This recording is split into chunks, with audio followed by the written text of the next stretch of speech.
Bonsoir à tous, le plaisir de vous retrouver ce soir est immense. Merci de nous choisir, de rester avec nous. Bienvenue dans l'autre journal. Votre télé-délire vous sert sur un plateau d'or ces sujets qui ont fait l'actu cette semaine. Alpha Condé, l'invité surprise à la célébration de la Journée internationale de la liberté de la presse. Le président de la République a encore une fois eu l'occasion de régler ses comptes avec les journalistes guinéens. Nous allons voir les séquences dans le détail. C'est un des rares anciens combattants qui tient encore debout du haut de ses 96 ans. Et la Thierno Karim Diallo a servi dans l'armée coloniale française en Indochine, en Algérie, au Congo, mais aussi au Libéria. Décoré par la France, c'est un héros qui vit aujourd'hui ses derniers jours à Imbaya en banlieue. Mohamed Souma l'a interrogé. Le 3 mai marque la journée internationale de la liberté de la presse. La Guinée n'est pas restée en marge. Mieux, nous avons invité le président de la République à venir partager ces moments avec nous chez nous à la maison. Je parie que la prochaine fois, il ne sera pas invité. Vous avez dit pourquoi? Regardez. Je pense qu'il faut qu'on change pourquoi la Guinée est 104e. Quand des pays si démocratiques, les journalistes sont arrêtés. Combien de pays où moindre déclaration sur un président, ils sont arrêtés pour outrage au président? Est-ce que la Guinée l'a fait?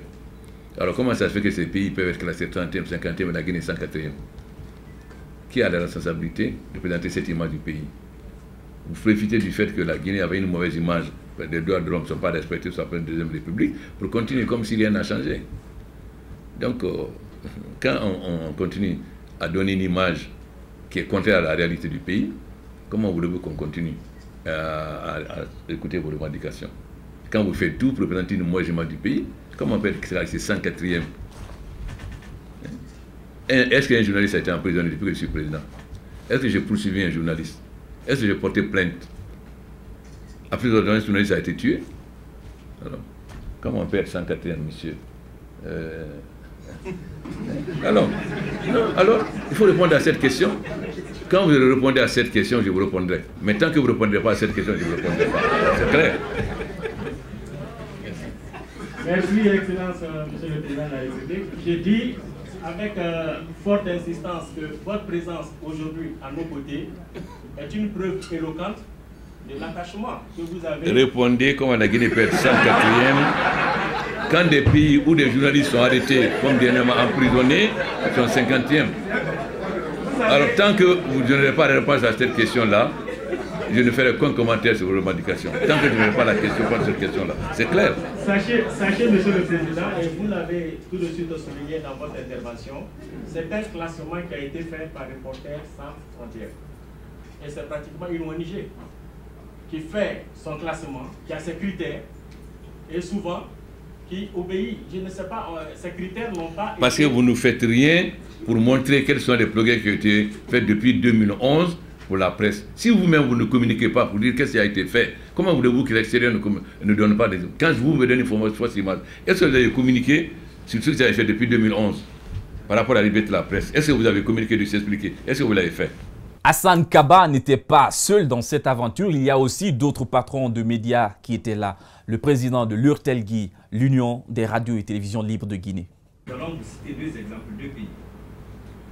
La Côte d'Ivoire, qui est tout près. Je vous demande, est-ce que la Côte d'Ivoire, la télévision ivoirienne, vous avez entendu l'opposition parler? Je vous pose la question. Dernièrement, quand les opposants ont voulu manifester, on ne les a pas arrêtés. On ne les a pas tous arrêtés. Vous parlez de la Côte d'Ivoire. Allons, regardez la télévision ivoirienne. Est-ce que les communiqués des opposants passent? Les opposants parlent? Je vous pose la question. Je vous pose la question. Si vous voulez faire la comparaison, il faut faire la comparaison totalement, pas sur un seul aspect seulement. Je vous pose la question. Est-ce que les journalistes ne sont pas arrêtés en Côte d'Ivoire? Monsieur le Président. Je vous pose une question. Les journalistes ne sont pas arrêtés en Côte d'Ivoire? Enfermés? Mais monsieur Cissé, n'est-ce pas vous qui avez tenu ces propos sur Évasion TV?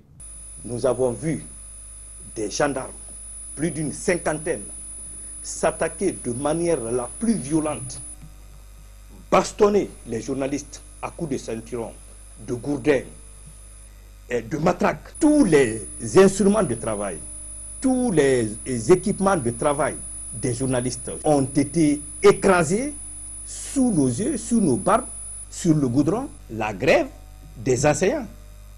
Nous avons vu des militants d'un parti politique qui sont allés s'en prendre aux installations du groupe Adafo Média. Le véhicule du groupe Évasion aussi avait été attaqué. Et pire, mettre le feu calciné, même une aiguille, on n'a pas pu récupérer dans ce véhicule. Donc je dis une fois encore, le Reporters sans frontières a été clément vis-à-vis de la Guinée. La honte. C'était irritant en fin de compte et on a l'impression que des langues ont été coupées. Je le dis avec beaucoup d'humilité. Monsieur le Président, tolérez cette digression. Pourtant, il n'y avait rien de compliqué dans ce que vous avez dit. Maintenant, à moi. Posez-moi une question simple. Je vous donne une réponse simple. Simple, basique. OK. Est-ce que vous avez communiqué sur ce que vous avez fait depuis 2011 par rapport à la liberté de la presse? Est-ce que vous avez communiqué de s'expliquer? Est-ce que vous l'avez fait? Bien. Une question simple mérite une réponse simple. Je fais une compilation de vidéos où vous avez dit des choses simples. Simple, basique. OK. Si quelqu'un est considéré comme atteinte à la sûreté de l'État, quiconque est avec lui est recel est même responsable que lui. C'est pourquoi j'ai préféré convoquer les porteurs de presse pour mettre chacun devant ses responsabilités. Toute radio qui fait la passer les communiqués du soir, il sera fermé le même jour. Il faut que ça soit très clair. Moi, je prends mes responsabilités. Je m'en fous. Je viens de finir avec Médecins sans frontières. Ce qu'il faut écrire, je m'en fous. Parce que si les gens violent la loi, j'appliquerai la loi. Les radios refusent de diffuser les communiqués des syndicats.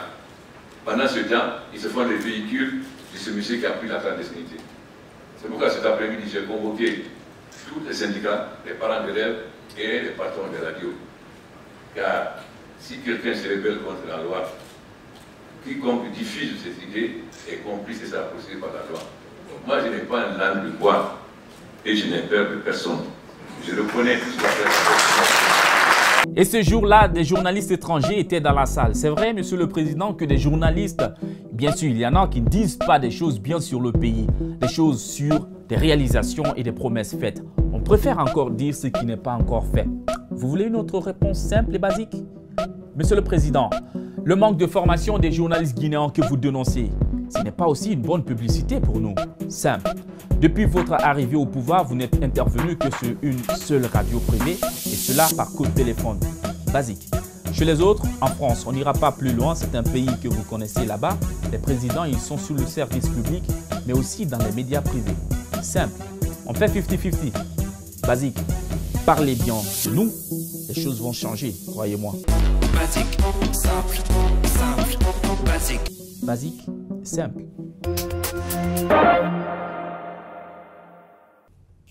Oh, qui m'appelle, qui m'appelle. Oh, Monsieur le Président. Allô? Allô? Oui, allô, Monsieur le Président? C'est le réseau ou quoi? Allô? Envoyez-moi un texto, Monsieur le Président. Ou laissez un message vocal après le bip. Les conducteurs de moto-taxi à Conakry en ont ras-le-bol des tracasseries policières, des violences et le pire des cas des crimes dont ils sont victimes. Il y a quelques jours, ils manifestaient dans les rues de la capitale.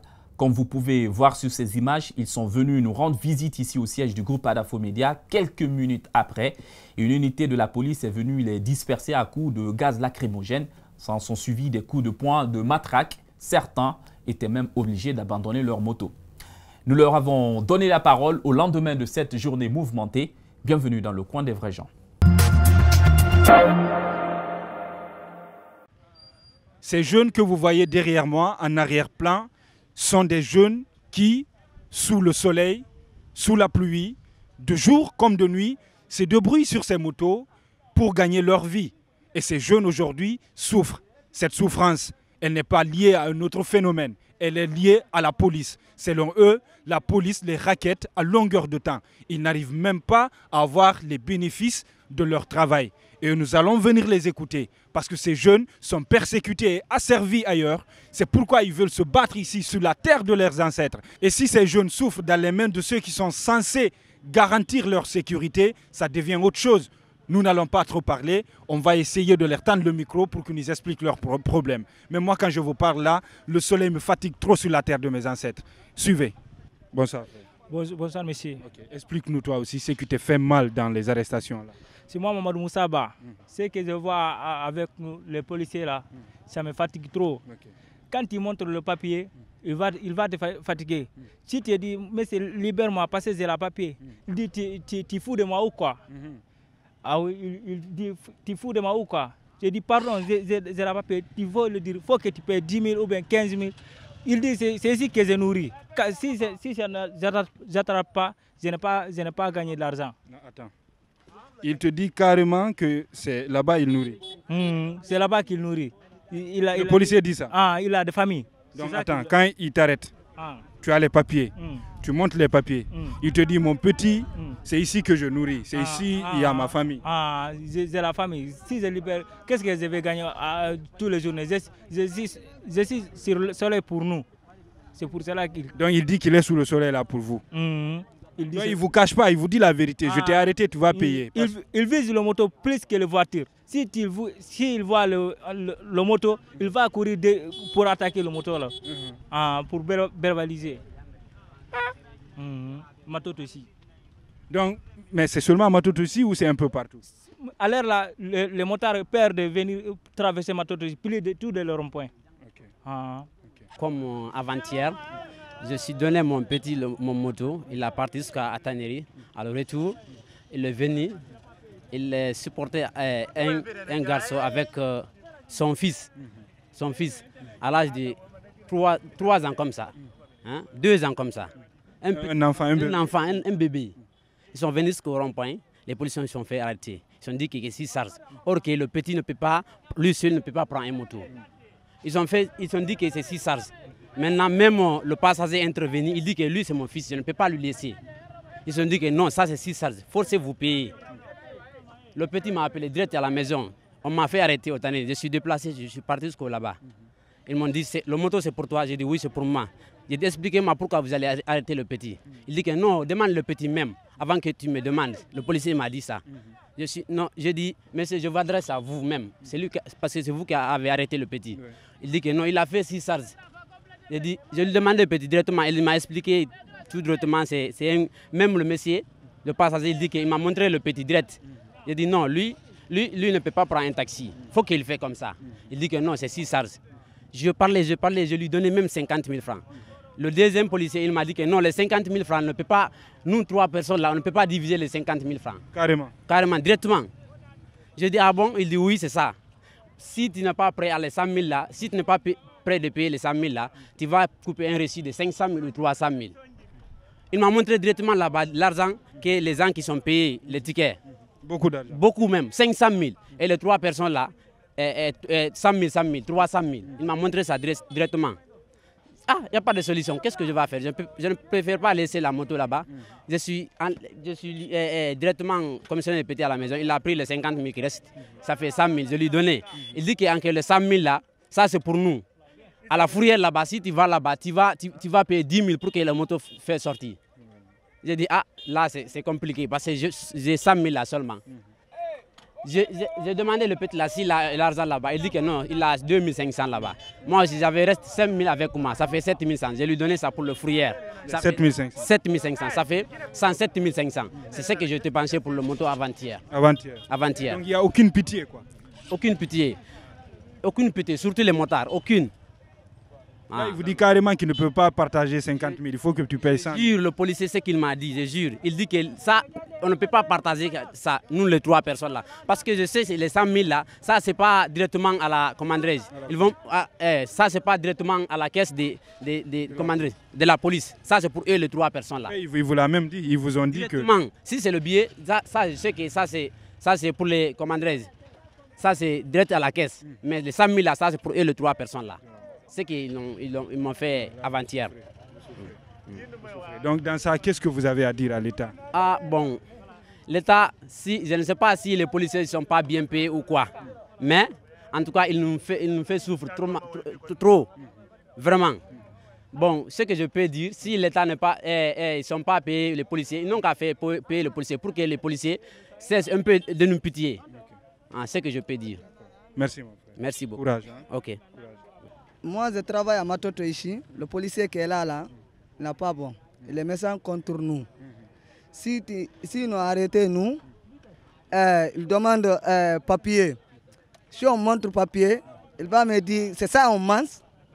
Il vous demande si c'est le papier qui mange.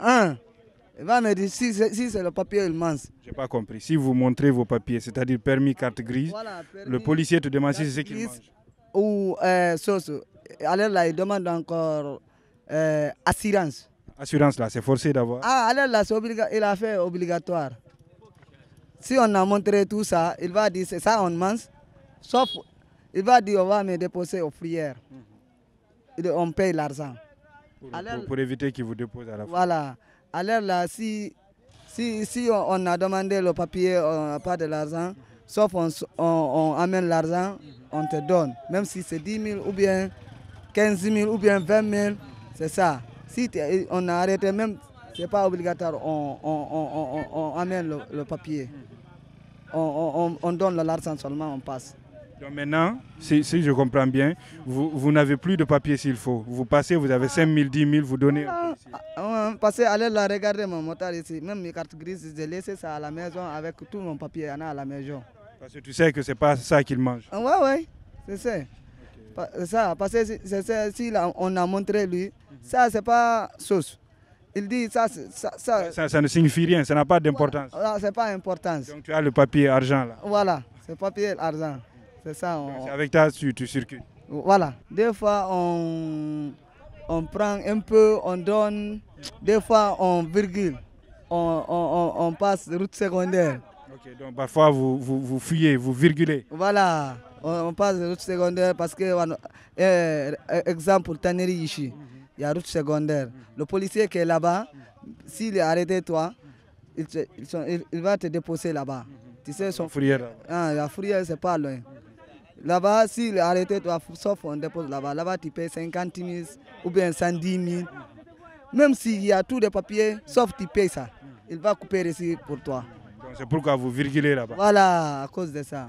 C'est seulement la tannerie que vous virgulez ou vous virgulez ailleurs aussi? Oui, c'est ça. Ailleurs, il y a donc souvent vous virgulez pour éviter qu'on vous arrête. Voilà. Mais Matoto ici, on ne virgule pas parce que nous on travaille ici, on connaît tous les policiers. Avec les policiers, vous connaissez, vous donnez un peu et puis c'est fini. 2 000, 5 000, on passe. Donc c'est forcé, il faut que vous payiez. Forcé, même s'il y a tout le papier. Il faut regarder aujourd'hui là-bas. Il y a trop de policiers là-bas, mais il va arrêter. Même, voilà Cax, voilà fermé. Même s'il y a tout de ça, il ne doit pas arrêter toi. Mais il arrête nous, il demande papier. Mais même si vous montrez le papier, ça, ce n'est rien. Il faut l'argent. Il faut l'argent. Courage. Des policiers s'en prennent à un citoyen dans la rue. Ça se passe à Kaloum. Regardez.